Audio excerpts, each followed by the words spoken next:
Bakunzi bacu bakunzi b'uruga B-Info Plus kandi baramutse ndabahe n'ikaze mu kino kiganiro cacu cy'uno munsi turigenekezo rya 16 ukwezi no kwa gatandatu uno mwaka turimo 2025 nagomba manzi sabe imbabazi cyane kubona tutabahaye amakuru ku munsi wejo nuko hari vyagoranye ariko naganda biziza yuko no munsi amakuru yose azogerageza tuguze turakora ibiganiro bitari bito kugira ngo mubashe kumenya ibidasanzwe vyagiye biraba mu buce bugiye butandukanye aha mu buseruko bw'igihugu ca Kongo ndavuga muri Nord Kivu ndetse na Sud Kivu.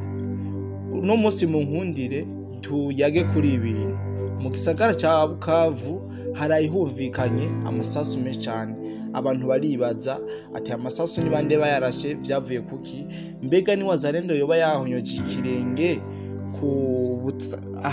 mu gisagara ca Bukavu. Ibi biri mu makuru twabateguriye mu kino kiganiro no gusaba ko wotora intebe canka agatebe kugira ngo ubashe kuyakurikirana atakibazo na kimwe sivyo gusa. Ubu tuvugana wazarendo iri ku birometero 4 gusa kugira ngo shike ku kibuga c'indege ca Kavumu n'inyuma y'imigwano itari mike wazarendo yagwanye kugira ngo ishike muri ibi bibanza. Ibi turegaruka ko mu buryo bwiramvuye cyangwa mu makuru aramvuye tugira tubahe muno mwanya. Sivyo gusa ubu RDF yase kuva mu gihugu ca Kongo ndetse yaciye ikoresha yandi mayeri aho yakoze komite yo gucunga umutekano y'abagore ndetse n'abagabo. Ibi umusango uza kudufasha kugira ngo ashobore kudusobanurira uko iyi RDF canke izi nkotanyi zashoboye gukora urwenge kugira bikunde ngo bizizogume ngaha mu gihugu ca Kongo aho bariko bagwanira uno muhari wa M23. Sivyo gusa ubu tuvugana hari inkuru y'umubabaro, inkuru novuga ko idasanzwe, inkuru y'incamugongo aho umujenerale wa wazalendo ntarinze kuvuga izina sisango za kudufasha tubwira izina ryiwe yashoboye kwitaba Imana. Abantu benshi bafite urujijo rw'icashoboye kumwica ati vyagenze gute bimeze gute. Ibi biri mu makuru twabateguriye ariko rero abizi yuko ntabandi kumwe mba ndi kumwe n'umusisanguzi kugira ngo abashe kutubwira ivyinshi na cyane mu vyo mba navuze mu ntangamarara. Ariko mbere yuko ndamuha akazi na karibu reka manze ndamutse cyane umuntu wese atukurikirana yaba bari mu gihugu cyacu ciza cy'u Burundi, muri Afrika muri rusangi, muri Europe, Asia ndetse no ku mugabane wa Leta Zunze Ubumwe za Amerika. Bumve yuko tubaramukiye cyane nuko reka ntangure mikaze umusisanguzi wacu mwa kino kiganiro. Bwana musisanguzi reka ndakuramutse ndaguhe n'ikaze mu kino kiganiro ndetse uhite ubwira abadukurikirana ibidasanzwe canke amakuru ariko arayagwa cyangwa ariko aravugwa mu buseruko bw'igihugu ca Kongo. Amahoro cyane bwana journaliste, nunkundire ndakuramutse nyuma y'igihe kitari gito kabisa tutariko turakorera muri studio za B-Info ngo dushikirize abakunzi ibiganiro bya B-Info bishasha biri ku mirongo y'urugamba canke zimwe mu ngaruka ziriko zirigaragaza abiturutse ku ntambara irikirabira mu gihugu ca Kongo yatangujwe n'igihugu cy'u Rwanda aho ciyambitse novuga umwambaro w'ico bise M23. Nizere ko bona journaliste umeze neza, je nanje ndaho ndakomeye ndashima Imana nubwo tumaze igihe tutariko turabonana. Nizere ko uyu munsi kumbure bizawukunda dusubire kwicarana muri studio za B-Info Plus. Reka ndamutse abadukurikirana aho bari hose nabo nyene ndanabasaba imbabazi imbere ya byose kubera yuko twarabanyoteje. Benshi baguma batwandikira batubaza amakuru, abandi bakaduhamagara bibaza yuko hari ikibazo twaba twaragize. Nta kibazo kirekire twagize cyayo gutuma tutabashikiriza amakuru usibye ko ari no reka ndabite contre mu gifaransa siningene no bita mu kirundi, ariko noneho twaje kugira ngo naya makuru yose tutabashikirije tuze kuyabaha muri uyu mwanya. Twihuse rero bwana journaliste nagomba ntangurire kuri iyi nkuru aho abantu benshi bariko barahendwa ngo abawazarendo boba bagavye igitero mu gisagara ca Bukavu. Hibambewe ntabwo abawazarendo bagavye igitero mu gisagara ca Bukavu, ariko amakuru mfise yo kwizera na yuko mw'iri joro ryakeye harayihumvikanye urwamo rw'amasasu menshi kabisa, ku buryo abiyumviriye ko bari wazarendo bagavye ibitero ntabwo bihenze kanini, ariko kandi ntabwo ari amasasu yarashwe n'abawazarendo. Amakuru avuga yuko bo bari abasuma, bari bagiye kwiba kuri Burarimani mba ntihenze no mu micungararo yaho, aribo bashoboye kuvuza urwamo rw'amasasu kugira ngo bareme ubwoba mu bantu ntihagire abaza kuraba ibyo ari byo. Ayandi makuru dufise ava hajya nyine muri Bukavu aravuga yuko bona journaliste izi nyeshamba za M23 ngo zararemye imigwi twokwita y'abasuma iva muri bo nyene kugira ngo bakomeze kunyaga ivy'abene gihugu ndetse n'amatungo ya leta atacamira, kugira ngo bize byitirirwe abawazarendo canke abo muri uwo mugwi bashoboye kurema. Amakuru aravuga neza yuko uwo mugwi woba ari wo wagavye ibitero canke se warashe amasasu menshi cyane kugira ngo bareme ubwoba mu bantu ntibazi kuraba aho bariko bariba mu micungararo ya Burarima ndetse no muri Burarima. Niyo mpamvu abantu benshi bibaje yuko yoba ari wazarendo yatanguje imigwano hano mu gisagara ca Bukavu. Reka rero bona journaliste tubandanye n'inkuru zacu, turi hafi cyane y'igisagara ca Bukavu neza na neza muri territoire ya Kabare, aho kuva ku munsi wa vendredi hari imigwano iteye ubwoba bona journaliste, imigwano iremereye cyane, aho inyeshamba za M23 sinoba ko zikanze ahubwo zaje gusanga zamaze kwinjirirwa hamwe n'abawazarendo. Rero niho izi nyeshamba zaciye zitanguza kurasa abantu bawazarendo, bararasana. Amakuru benshi barayaronse, aho abanyeshure kubera urwamo rw'amasasu baciye baguma mu mashuri, binyegeza mu mashuri, kuko ubwo intambara yatanguye mu masaha ya midi, abanyeshuri ntabwo bari bwatahe. Rero baca binyegeza mu mashuri. Aba M23 babonye ko baremvye kabisa, amasasu yababanye menshi, bamaze no gutakaza ingabo zitari nke ndetse n'ibigwanisho bitari bike, niho baciye baja kubwira abarimu ngo barekure abana bataha iwabo, ariko ntabwo bagihurije ko neza, harabayeho guterana amajambo ku buryo ndetse aba ba M23 babwiye abarimu yuko nibareka abana batahe kumbure nibyashika naho bakabarasa bagapfa, ngo bazoba barashwe na bene wabo. Rero icatumye zino nyeshamba zisaba yuko abanyeshuri borekurwa bagataha, bakwari kugira ngo barabe yuko abawazarendo bohagarika umuriro, kuko izi nyeshamba za M23 zari ziremvye. Rero magingo habayeho guterana amajambo hagati y'izi nyeshamba za M23 hamwe n'abarongozi ba rino shure. Byabaye ngombwa yuko abanyeshuri babareka barataha, babasohora muri hakiriho n'imigwano wanashaka, ariko novuga ko ari inkuru y'umubabaro cyane bona journaliste, ngira ngo barabonye amafoto atandukanye badukurikirana, aho abana bagera kuri 5 bashoboye kuhasiga ubuzima kubera ndabita amabare perdu, kuko bakirekura abana batahe. Zino nyeshamba za M23 zaciye zisubira kandi kuvuza amasasu zirasa zitumbereza iyo abawazarendo bari. Rero abanyeshure baca bahitanwa n'aya mabare perdu, 5 muri bo kabisa baca basiga ubuzima ubwo nyene, n'abandi benshi ntashuye kumenya igitigiri. Wampaye amakuru we yambwiye ko yiboneye abana 14, kumbere ko hariho n'abandi atuba yarabonye bashoboye gukomereka kandi bikomeye biturutse kuri aya masasu izi nyeshamba za M23 zariko zirarasana hamwe n'abawazarendo. Tubandanije rero bona journaliste hano muri Kabare, imigwano yarakomeje cyane gose, ndetse no gushika kuri uyu munsi turiko turavugana. Gushika kuri uyu munsi bona journaliste, nagomba kumenyesha abakunzi n'abakurikirana urubuga Info Plus yuko intambara iriko irabera muri territoire ya Kabare igeze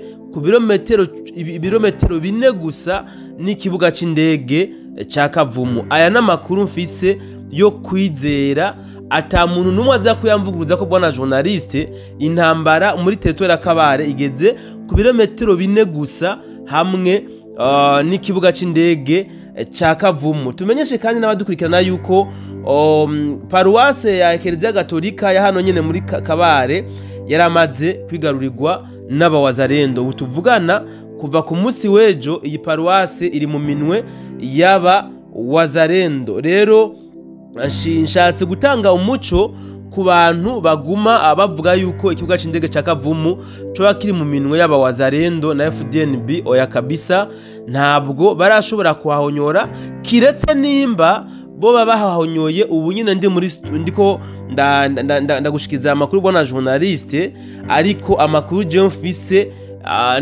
natangwe kununkira ubuno butumwa, mfise amakuru yuko batarashika hano ku kibuga c'indege ca Kavumu, ariko ko bari ku birometero 4 gusa.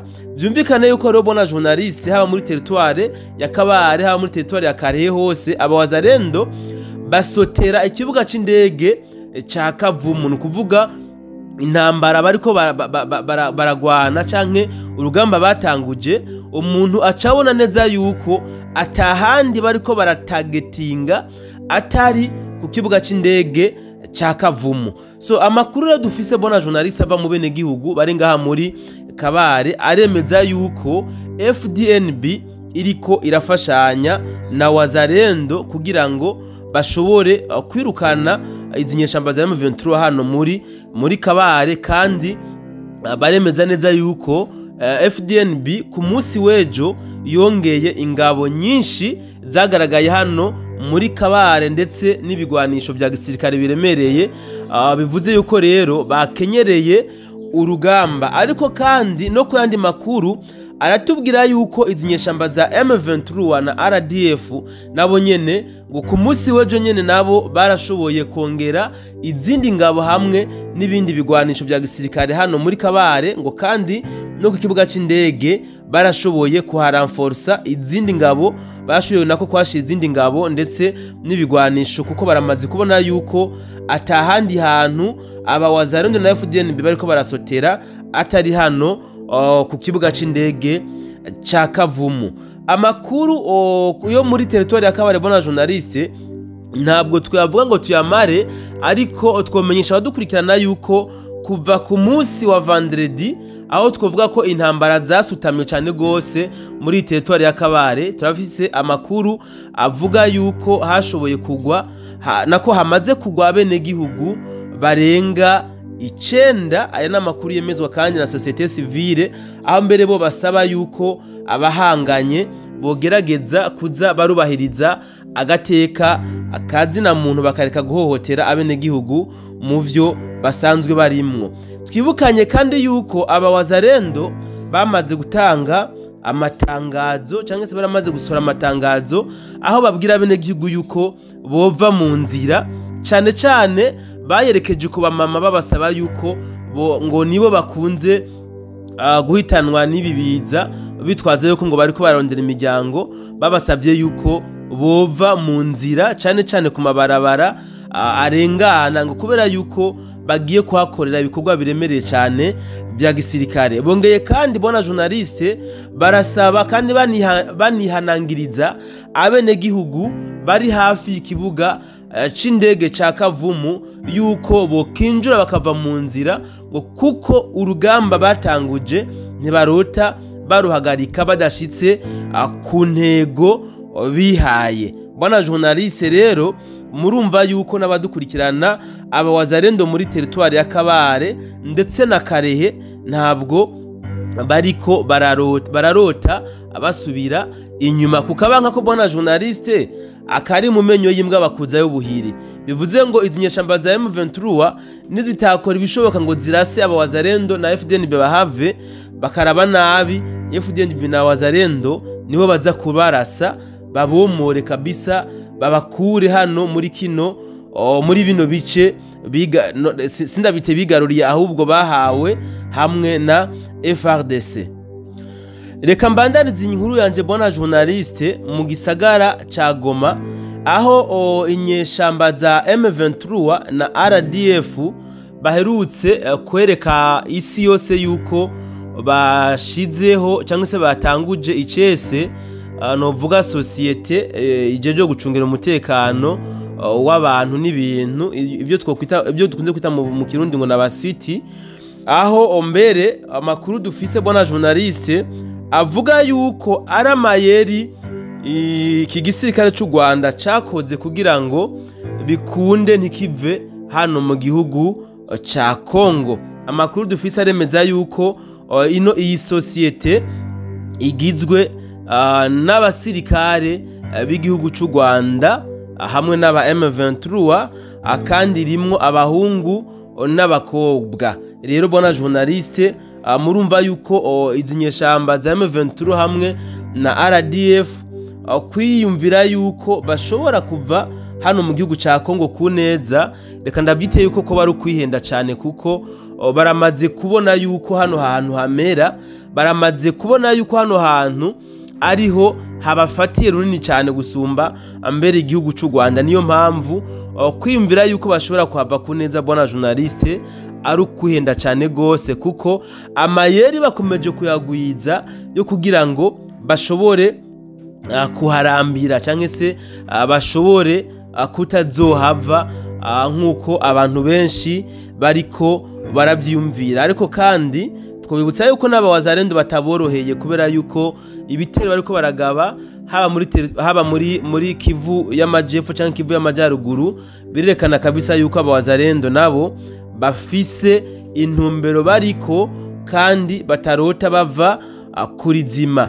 Reka rero bona journaliste iyi nkuru ndayirangirize ngaha, aho twotangariza abadukurikirana yuko reka mvuge urwego rw'abawazalendo bari mu kigandaro muri uyu mwanya turiko tabashikiriza iyi nkuru, aho babuze umujenerali wabo bita Rukumeta. Abantu benshi batwaje ati nimutubwire Rukumeta yishwe niki, Rukumeta byagenze gute ko mutatubwiye operation yatumye uyu Rukumeta ava mu mubiri. Amakuru dufise yicatumye Rukumeta apfa nuko Rukumeta yaramaze igihe kirekire agwaye, amagwara yiwe akaba ariyo yamuhitanye. Ariko kandi aya magwara yamuhitanye yaturutse ku masasu uyu Rukumeta yarashwe igihe yari kuri front aho bita mu Kageregere. Hama Rukumeta araja bamurashe, ntabwo yaciye agwa ngaho, baragiye kumuvuza. Bamaze kumuvura Rukumeta aroroherwa, asa n'uwakize mbere. Mugabo amakuru dufise aremeza yuko Rukumeta ngo yoba yagambaniwe na bamwe novuga basanzwe bacuditse n'inyeshamba za M23 ngo kuko yarababangamiye cyane gose muri kajya karere. Bikavuga yuko uyu Rukumeta yoba yahawe novuga injyambi izo akaba arizo zatumye ava mu mubiri. Rero turihanganishije abawazalendo bose aho bari n'abakunzi babo, eka ndetse muri rusange n'igihugu ca Kongo caraye kibuze uyu mujenerali autoproclamé Rukumeta. Uyu generale w'abawazalendo autoproclamé Rukumeta akaba azoshinguranwa iteka ku munsi wa mercredi igenekerezo rya 18 ukwezi n'ukwa gatandatu uyu mwaka nyene, aho bita Kitindu. Hama guca ku mazi bikazoca bibera ku rugo iwe vendredi igenekerezo rya 20 uku kwezi n'ukwa gatandatu aho bita Kakombe. Reka rero nsezere abadukurikiranye, ndabikebanure nizera yuko kumbure Imana ibidushoboje tuza kongera kandi mu bindi biganiro mu masaha yacu ari imbere. Ciao ciao.